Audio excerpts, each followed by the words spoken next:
All right, welcome to another week of Hysteria, the podcast that wants Joe Manchin to fuck all the way off, but would 100% accept an invitation to drink champagne on his yacht so that we could steal the champagne. Yes, and then go drink it on a pier by ourselves. Exactly. That would be way more fun than being on his yacht. But it'd be fun to do some selfies being like, hey, we're stealing Joe Manchin's We're here, champagne. stealing champagne, Ocean 17. I mean, in terms of yachts from which I would like to steal champagne, if I had to rank them, I would say Joe Manchin's wouldn't be like at the very top. There are other people Logan Roy's would be number one. Oh, totally. Yes. We would have to will Succession to be real in a real way. But nobody wants to watch Rupert Murdoch do anything. He's not interesting to look at. Okay. Speaking of Hollywood, I guess, the WGA is on strike. Erin, I'm telling you, earlier this week, talks broke down between the union that represents Hollywood writers, the WGA Writers Guild of America, and Hollywood studios. 97% of the WGA voted to strike if such a breakdown happened, and now more than 11,000 writers, countless builders, carpenters, caterers, drivers, and support staff are out of work and on a picket line as productions shut down. Erin, what is happening? What were the studios not willing to give the writers of our favorite shows? So let me just preface this by saying I'm a member of the WGA. I was one of the people who voted to authorize the strike, along with like 97.8% of screenwriters.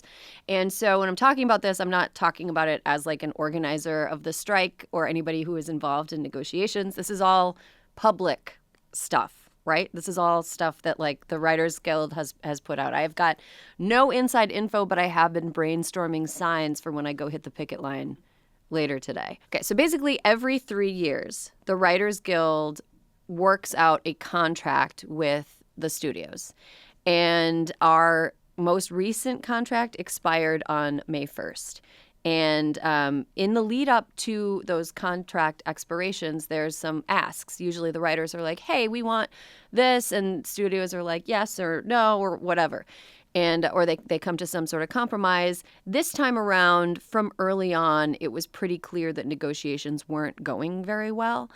We don't always do the strike authorization vote. That's just something that happens if people on the negotiating team are like, maybe things aren't going to quite work out.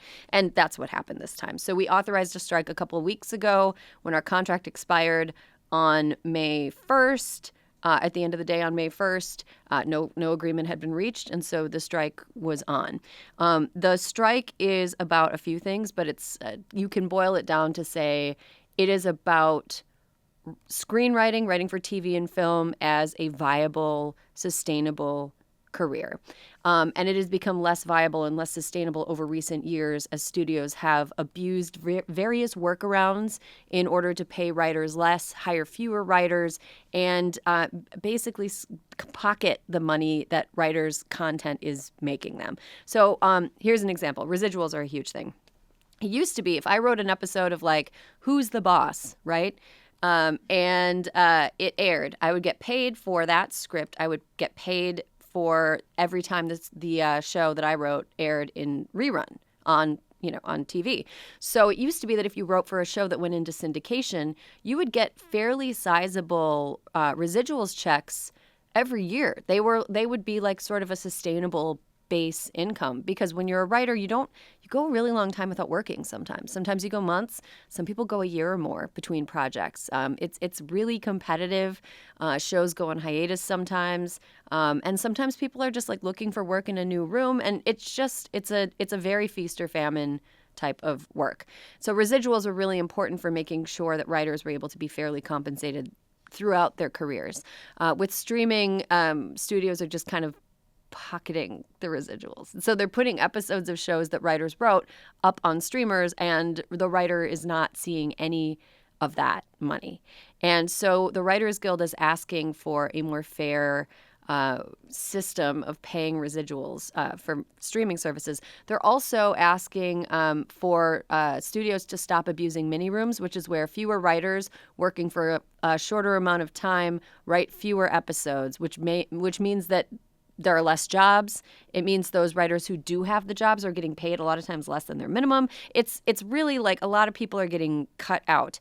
And with a mini room, usually the people in a mini room are all like high-level writers working for a fraction of what they would normally make, and which means that people who are just getting started or who are mid-level writers are sort of being shut out of opportunities.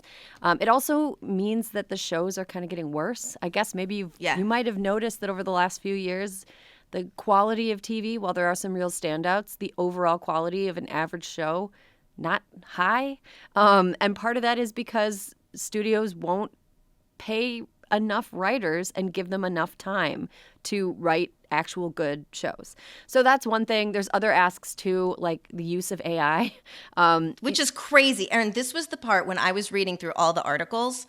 There were two things that stuck out at me that I think people need to realize. One, that when you mentioned Who's the Boss, well, back in the day when Who's the Boss was on, that show was probably 22 episodes. Yep. So writers were employed for the entirety of an entire season of a show. Mm-hmm. Now, look at our favorite shows like Succession, 8 or 10 episodes max. Mm-hmm. So that's one thing. The other, AI. I couldn't believe, and you can expand on this, the Writers Guild wanted assurances of how AI would be used, that writers wouldn't be replaced with AI, that they wouldn't start a script and then AI would take it over. And Erin, I read that the Hollywood studios said, instead of that, we'll have a meeting once a year to explain technology to you. Yeah. Truly one of the most offensive passback proposals I have ever seen. Yeah. I don't know how they think this is going to go for them. Because use of AI is like an existential threat to writing, and it's going to make shows that are bad. Like AI is going to write worse shows than what a human writer could write. It's going to come up with worse, stupider punch-ups. There was literally an episode of South Park several years back where there's a robot called Funny Bot that just tells jokes. And it's funny because South Park once again predicted the future. Yeah, the studio's response to that was really insulting. I am just so. Like I said, I'm in the WGA, but I also, I'm talking as a crooked host. So being a screenwriter is not the only thing that I do, Right. But for a lot of people who are working in TV and film, it's like the only thing that they do. And the last time we had a strike like this was 2007, 2008, and it was like 100 days long. That doesn't seem like that long. But it is. Yeah. But also, Erin, what did the 2007 strike give birth to? It didn't really give birth to anything. It did at the end. Okay. So I think that this is, I want to kind of like give a little pushback on the point that I think that you're making, which is that the Apprentice began airing during that. And that's how we got Donald Trump as somebody who played a competent businessman on TV. And people thought that was real life because it was reality TV, even though it was just fake. He basically just showed up to throw around racial slurs, sexually harass the female cast members, and then he went home. He wasn't doing business stuff. But that is true that The Apprentice kind of came to the fore during the time that there weren't any scripted shows being produced. But it's also true that reality TV was on the rise in the years before. Like Survivor was a thing. American Idol was a thing. Like, remember when Who Wants to Be a Millionaire was like the show everyone was watching on TV? Totally. I never a fan of it, but remember it vividly. Yeah, I can and then The Weakest Link was another one. Yeah. That was another. Oh, yeah, The Weakest Link. Yeah, everybody loved a primetime game show for a period of time. So I will say that in the last writers' strike, they were filling in the gaps with reality TV. This time around, that's definitely going to happen. We're going to see some stupid, bad reality try to take the place of the scripted shows that you like. But we're also going to see a lot of international stuff. Like Netflix just invested a ton in South Korean content. And South Korean content, all of the stuff that I've watched in the U.S., all the stuff that's made it over here has been like top notch, and I've loved it. But they're not part of the Writers Guild, so that's one way around kind of what we're talking about here. So what we're seeing now is there's no late night comedies, no SNL. During the last writers' strike, Conan O'Brien sort of did his show without writers. And it was like at one point, did you see where he like spun his wedding ring for as long as he could? Yeah. So I'm hoping it gets resolved quickly just because of so many people whose livelihoods depend on this. I think that the economy of California stands to lose billions and billions of dollars. But also this is, if you ask the WGA, this is an existential moment for them. Writing is going to be a gig job unless the writers get some of what we're asking for. So yeah, that's kind of the long and short of it. And I talked about this for a long time. Well, it's interesting, and I think people need to know the nuts and bolts of what's really happening. Can we really quickly talk about E. Jean Carroll? Yeah. Okay. So writer E. Jean Carroll's civil trial against former President Donald Trump is currently happening. It's been happening for the last few weeks.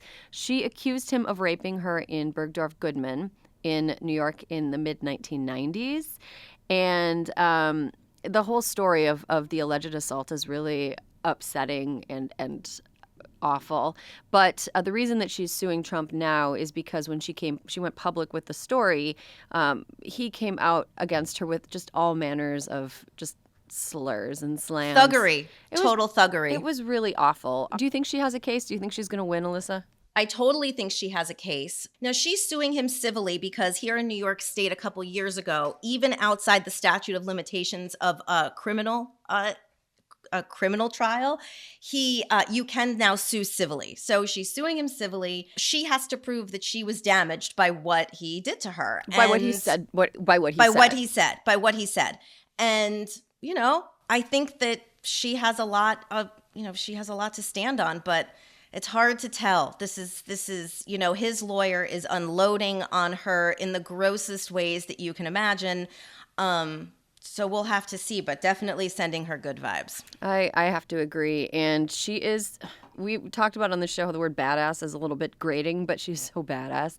She is badass. She's just reclaiming her shit, in the twilight. Do we call it the twilight of your life? In her golden years? I don't know. But we'll say her golden years. Her goldenish years. Yes. And you have to hope that she gets this vindication. Yeah, I agree. Well, let's take a quick break. When we come back, we have an interview that you are not going to want to miss, so stick around. And welcome back. You're listening to Hysteria, the podcast where we can guarantee no men will interrupt at any time. Our guest today is a writer, researcher, and journalist. She's the host of You Must Remember This, a history podcast diving deep into the forgotten stories of Hollywood.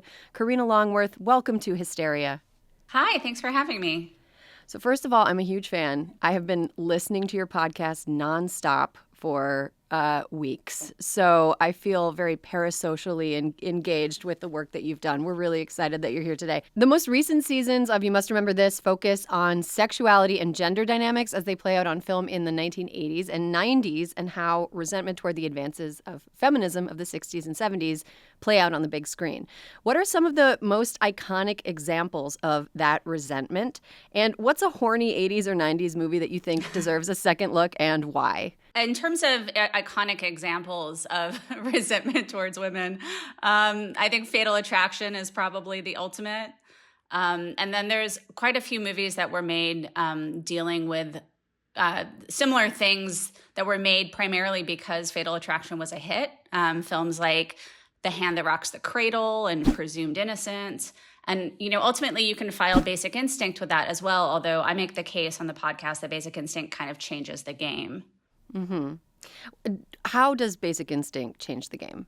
Well, the thing that was so powerful about Fatal Attraction and some of the other movies that were like that is that they reminded people who are watching it of their real lives. They felt like situations that could happen to them.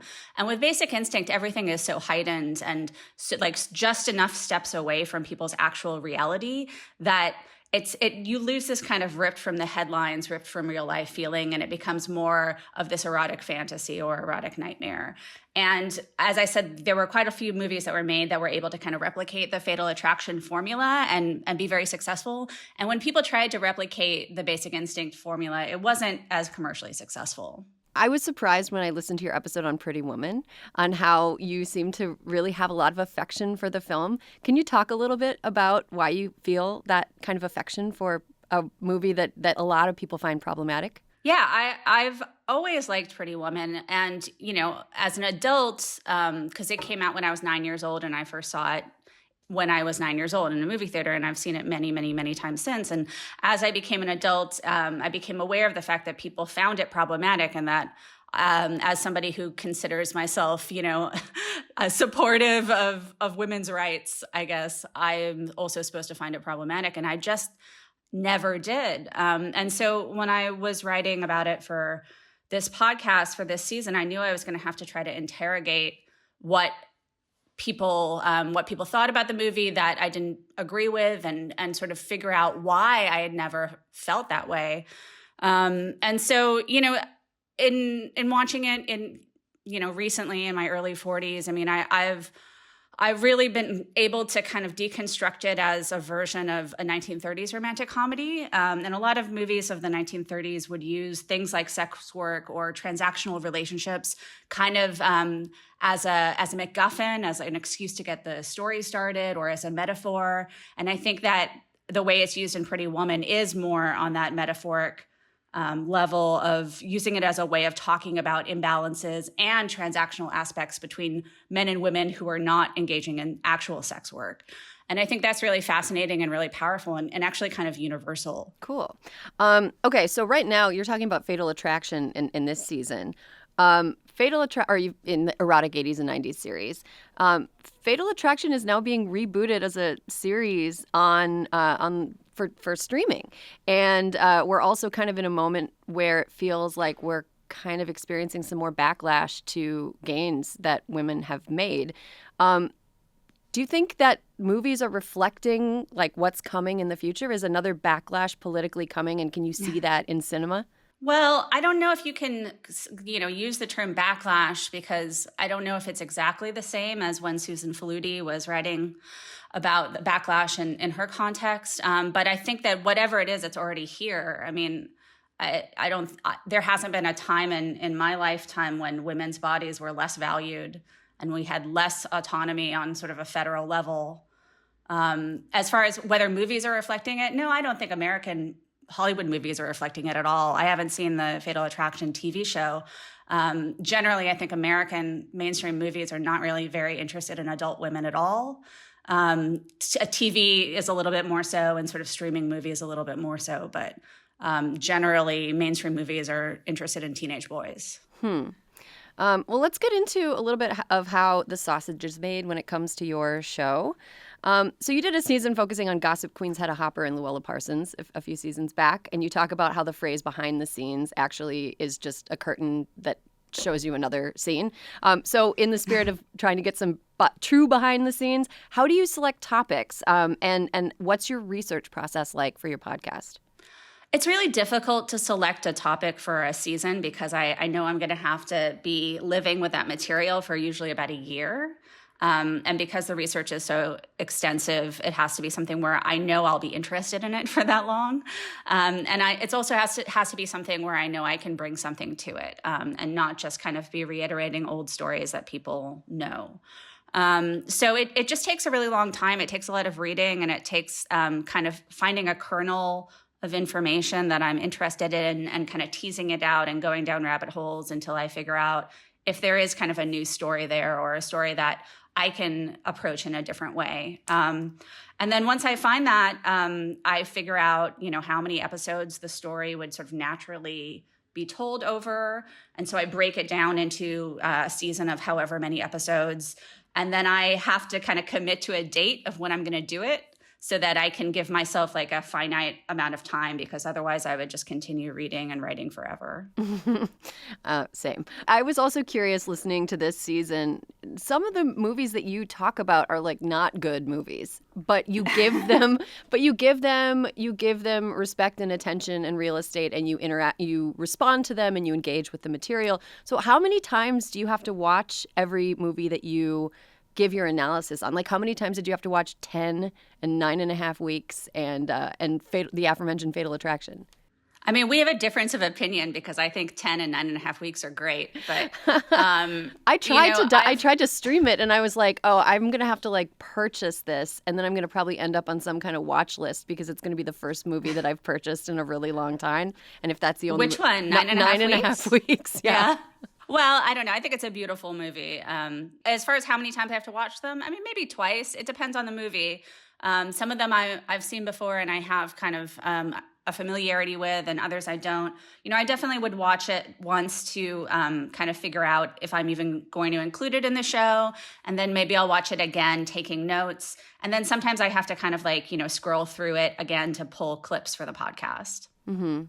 So you talk a lot about stories behind famous people that maybe people in modern day aren't totally aware of, like Clint Eastwood. I learned a lot about him from listening to you discuss him on your podcast. In that spirit, who are the biggest assholes that Hollywood and history have given a pass to? Gosh, I don't know. I mean, obviously, like we have a different sense of what it means to be an asshole now than at different other points in history. Men got away with a lot of things in a lot of different ways that they don't anymore. And even this story of Clint Eastwood that I talk about, where he kind of unceremoniously dumped his girlfriend Sandra Locke while she was directing a film and then kicked her out of their house, which ultimately led her to sue him twice. That kind of thing, the fact that it was happening and it was so public, it's really hard to imagine that happening today unless you compare it to something like Johnny Depp and Amber Heard. Mm-hmm. Yeah. Well, one of the best and most popular series, in my opinion, that you've done is Charles Manson's Hollywood, which Caroline and I are both big fans of, our producer. I've always wondered if Manson was a manifestation of the most extreme versions of what makes fame, like a magnetic personality, a middling amount of talent, and connections. But when those things didn't work out for him, he resorted to the most, dramatic and overwrought possible response. If Dennis Wilson had been able to secure a record deal for Manson, would all those people be dead? Wow. Well, I agree with you on your read of Manson as sort of, in some ways, he's emblematic of a lot of people who come to Hollywood, with a dream. And that's kind of how I tried to frame that season, because I'm not really interested in true crime. I'm not really interested in murderers. I was kind of chiefly interested in this idea that there is one connection between Doris Day and Charles Manson, and explaining that whole story. And then, of course, Dennis Wilson is part of that as well. And I think his music was incredible, and he's a fascinating, tragic figure on his own. But yeah, I think it's absolutely fair to say that if Charles Manson had gotten a record deal, he would have, it's certainly like there was a number of dominoes that had to fall in order to have all those people end up dead. And, maybe one of those dominoes would not have knocked down all of the others, if he had gotten what he thought he wanted. But at the same time, I mean, he was a person with incredible delusions of grandeur. So, what if he got the record deal and nobody cared about his album? Mm-hmm. Yeah, that's an interesting question. Maybe it could have been more people.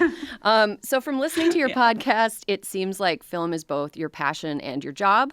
So what media do you spend your time on when you want to decompress and not think about work? I wish that I had the ability to do that, but what I actually get excited about watching old movies and thinking about all of this stuff. And so, I guess I watch some of the same shows that everybody else does, like, Beef and new shows, and I don't know that I'm totally turning my brain off. I mean, I think I'm always kind of thinking about how art works and what it is saying about the world we live in. But that would be, I guess, closer to turning my brain off than when I watch, pre-code movies from the 1930s on a Saturday night. What future topics could you see You Must Remember This tackling? I can't say for sure, because right now I don't have any, and I'm still going to be working on erotic 90s pretty much until the rest of this year. But I recently read one of Julie Andrews' memoirs, Homework, and I find that her relationship with her husband, Blake Edwards, to be really fascinating. So that could be in there. I did this season on Polly Platt, who was married to Peter Bogdanovich and who was a production designer and screenwriter and producer in her own right. And that was based on an unpublished, unfinished memoir that she had left behind when she died. And I would love to do anything like that again. I get really excited by this, the idea of a piece of writing or a piece of information that hasn't been seen before, So I'm kind of always on the hunt for something like that where I could take it and flesh it out and bring the historical context to it. Karina Longworth, thank you so much for taking the time, and we look forward to the rest of this season of You Must Remember This and future seasons. Thanks so much. Thank you.